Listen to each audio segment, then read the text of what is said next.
दिन से बयान नहीं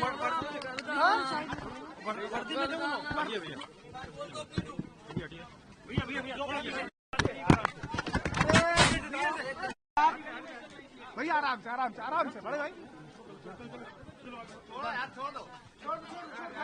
दोस्तों ये वीडियो कानपुर के है, जहां एक दरोगा और साथ ही एक यूट्यूबर दोनों मिलकर एक 14 वर्ष बच्ची के साथ गैंग रेप किए थे।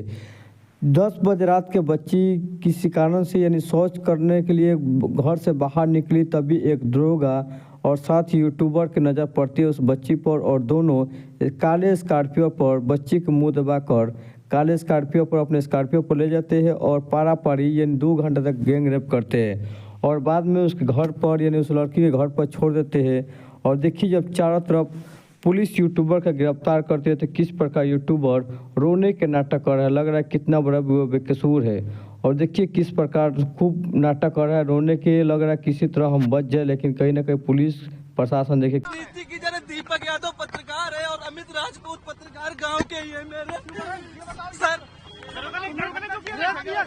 कोई घटना मेरे साथ था, कोई घटना नहीं की है, इसके साक्षी और अगर मैंने गलत किया मुझे फांसी दी जाए। हम निर्दोष है सर, हम निर्दोष है सर, बिल्कुल निर्दोष है सर, हमको फांसी दी जाए अगर हम गलत किया हो। हमारा सर मैं उसको जानता तक नहीं हूँ, लड़की को कभी देखा भी नहीं हूँ। मेरा यही अनुरोध है सीपी साहब से और मुख्यमंत्री साहब से सबसे और मीडिया बंधुओं से कि मुझे बचाया जा रहा है, मुझे बचाया जाए, सिर्फ बचाया जाए मुझे। सर दरोगा जी मेरे साथ थे लेकिन उन्होंने कोई ऐसी घटना नहीं की है सर। जी सर 6-7 में, लेकिन निर्दोष है सर।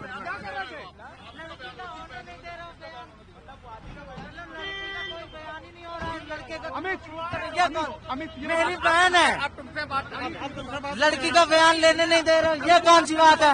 हाँ मेरी बहन है, उसका बयान होने नहीं दे रहे हैं, लड़के का बयान लेने दे रहे हैं। वो 3 दिन से बोल रही मुझे घर, 2 दिन से आ रही है, ना उसका बयान लिया जा रहा, ना उसको घर भेजा जा रहा। ये क्या चल रहा है? वो लड़का बोल रहा है मुझे झूठा बताया जा रहा है, क्या लग रहा है? ये बचाया ही जा रहा है और क्या किया जा रहा है? मेरी बहन को 3 दिन से दौड़ाया जा रहा है, दबिश डाली गई है क्या?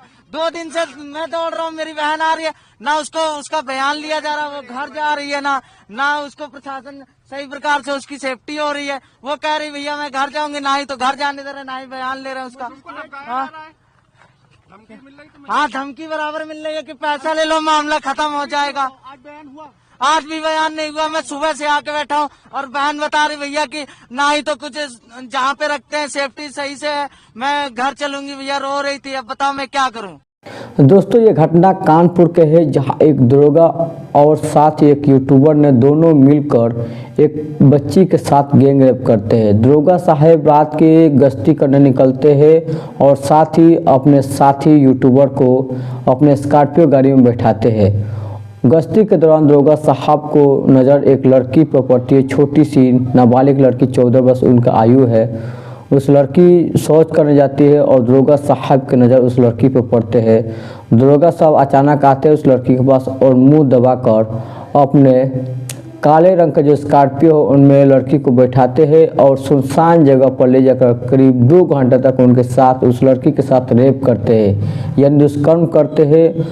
और रेप करने के बाद जो बेचारी बेसुध अवस्था में हो जाती है तो उनके घर के पास दरोगा जब अचानक छोड़कर उस लड़की को और भाग जाते हैं।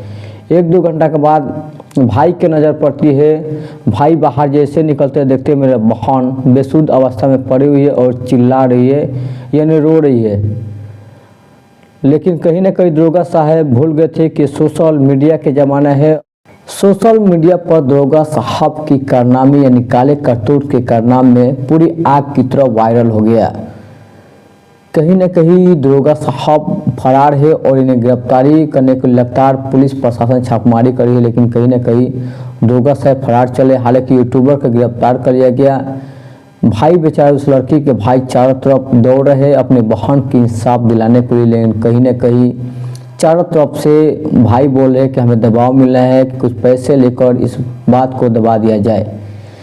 क्या देश में गरीब को न्याय नहीं मिल पाएगा? पुलिस प्रशासन के काम होते हैं सामाजिक को सुरक्षा देना, समाज को सुरक्षा देना। क्या आज के पुलिस प्रशासन इस कदर हो गए हैं कि छोटे बच्चे से